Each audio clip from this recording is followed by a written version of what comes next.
Brought to you by KR Mangalam University. We provide you the platform to turn your dreams into reality. Give wings to your aspirations with KR Mangalam University. आदरणीय अशोक गहलोत जी, आदरणीय अजय माकन जी, प्रदेश कांग्रेस अध्यक्ष Devendra Yadav ji, colonel Rohit Chaudhary जी और सम्मानित मंच के साथ यहां पर पूरे कांग्रेस के एक कार्यकर्ता को यह एहसास होना चाहिए कि पूरी कांग्रेस ने आज ये क्यों फैसला किया कि देश भर में ये सभाएं होनी चाहिए। ये समय की मांग है। क्या चल रहा है देश के अंदर? ऑपरेशन सिंदूर को लेकर जितने निचले स्तर की राजनीति और उसका राजनीतिक लाभ अगर लेने की कोशिश कोई कर रहा है तो वो कोई और नहीं, दुर्भाग्य है देश के प्रधानमंत्री कर रहे हैं। आज उम्मीद की जा सकती थी कि सबसे पहला काम देश के मुखिया को क्या करना चाहिए था। आज जो शहीद हुए हैं उनके परिवार शहीद का दर्जा मांग रहे हैं, उन्हें शहीद का दर्जा देना चाहिए था। उनके परिवारों के जख्मों पे मलहम लगाने का काम करना चाहिए था। ये काम नहीं कर रहे देश के प्रधानमंत्री, और ये काम कर रहे हैं विपक्ष नेता सांसद राहुल गांधी जी। आज इसी बात से भाजपा पूरी बौखला चुकी है कि क्यों राहुल गांधी जी पहलगाम के हमले के बाद एक नहीं दो बार उसी जम्मू कश्मीर में जाते हैं जहां पर आतंकियों ने हमला किया। एक नहीं 2 बार गए, जम्मू कश्मीर गए, पुंछ गए, कानपुर में हो, हरियाणा में शहीदों की पत्नियों को मिलते हैं, उन्हें विश्वास दिलाते हैं कि उनके साथ अन्याय हुआ है, उन्हें सम्मान मिलेगा। और यही भाजपा बौखलाकर कि राहुल गांधी जी कैसे उस गुरुद्वारे में पहुंच गए, कैसे उन 2 मासूम जुड़वा बच्चे जो शहीद हुए उनके स्कूल के बच्चों पर मानसिक तौर पर कितना कुछ असर हुआ है, उनको वो मिलते हैं। ये संवेदनशीलता है। सर्वदलीय बैठक 2 बार विपक्ष के दबाव में बुलाई गई, लेकिन क्या कारण है प्रधानमंत्री जी? आप दोनों सर्वदलीय बैठकों की अध्यक्षता करने से भागते रहे और अभी भी जो मांग है कि सर्वदलीय बैठक बुलाइए, उससे प्रधानमंत्री जी आप भाग रहे हैं। आज लोकतंत्र है, मांग की जाती है कि संसद का सत्र, संसद के दरवाजे खोलिए ताकि उस संसद के सत्र में 140 करोड़ की आबादी का जो जनप्रतिनिधि सांसद है वो वहां पर एकजुट होकर एक आवाज में पाकिस्तान को बता सके कि ये देश एक था, एक है और एक रहेगा। हम चाहते हैं उस संसद सत्र को बुलाकर जो शहीद हुए हैं सेना के हमारे जवान, जो शहीद हुए उन्हें श्रद्धांजलि दी जाए। भाजपा को इस पे भी आपत्ति है।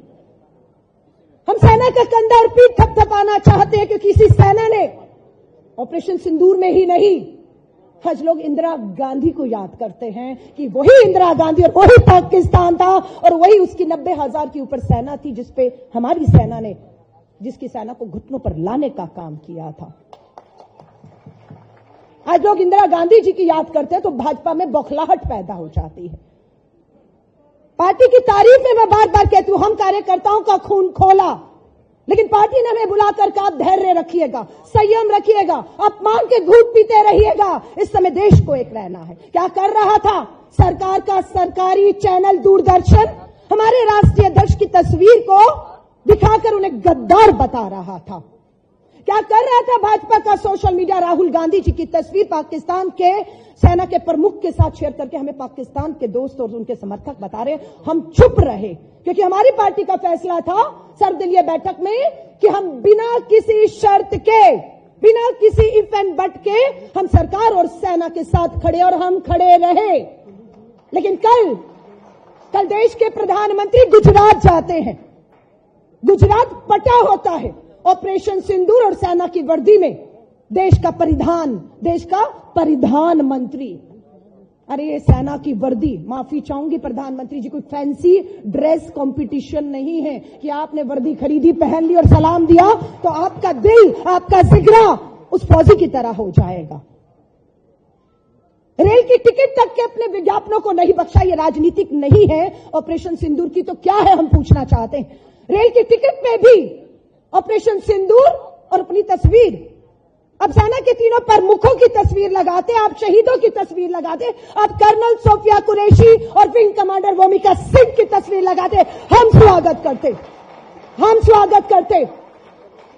लेकिन आपने कर्नल सोफिया कुरैशी की फोटो लगाने की बजाय खुला छोड़ दिया अपने मंत्री विजय शाह को।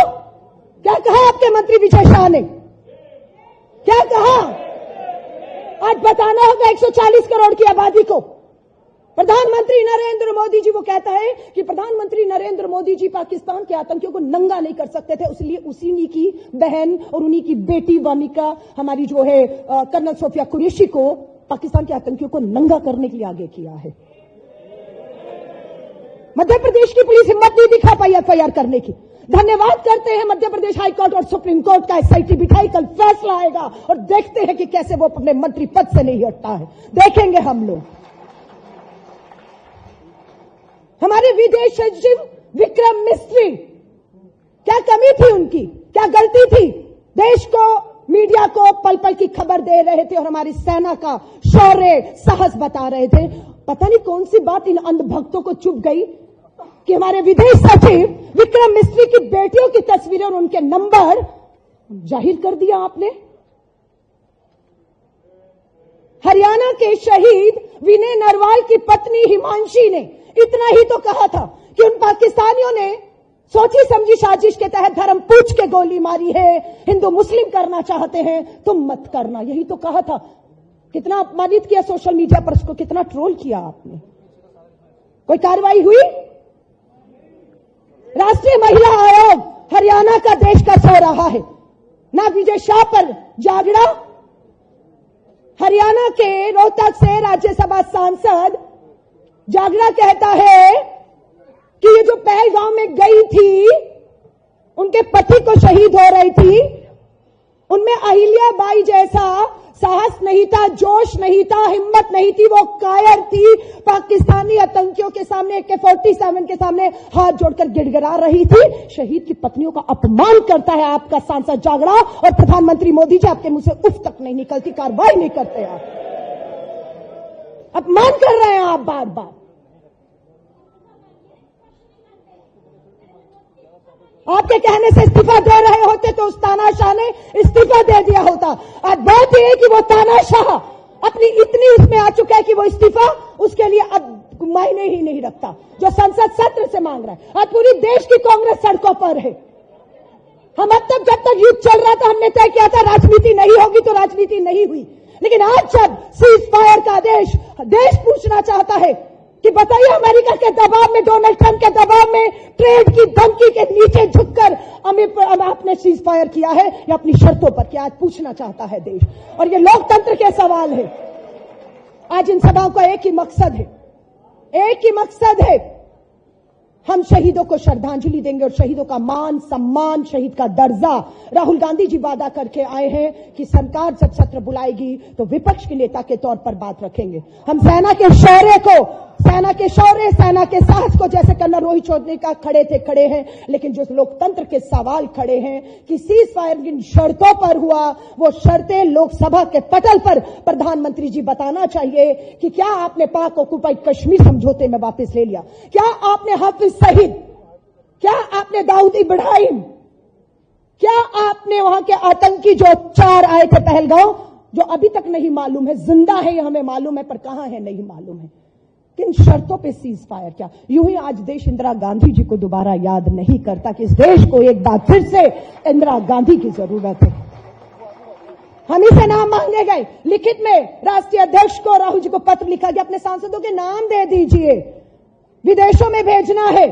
हमने नाम दिए, हमारे सांसद, इंडिया अलायंस के सांसद विदेशों में पाकिस्तान को बेनकाब करने का काम कर रहे हैं। लेकिन देश में भी तो लोकतंत्र है, देश भी तो जानना चाहता है कि सच्चाई क्या है, क्यों सीज फायर किसके डर से झुककर किया है। तो मैं आप सबको कहूंगी, एकजुट रहिएगा। हमारा नेता श्री राहुल गांधी जी से लड़ाई को फ्रंट से लड़ रहे हैं और उनके पीछे ताकत बनकर इन सवालों को लोकतंत्र में आपको तब तक उठाए रहना है जब तक लोकसभा का सत्र बुलाकर इस देश को इन उठते हुए सवालों के, ज्वलंत सवालों के जवाब नहीं दे दिए जाते। और जिन्होंने हमारी बहादुर बेटी और शहीद की पत्नियों का अपमान किया है, जब तक वो अपने मंत्री पदों पर बने रहेंगे तब तक आपको चैन से नहीं बैठना है। उम्मीद करती हूं कल 28 तारीख है, कल सुप्रीम कोर्ट मध्य प्रदेश के मंत्री को लेकर अपना फैसला सुनाएगा और वही जोरदार तमाचा भाजपा के मुंह पर होगा, प्रधानमंत्री जी के मुंह पर होगा। धन्यवाद। जय हिंद।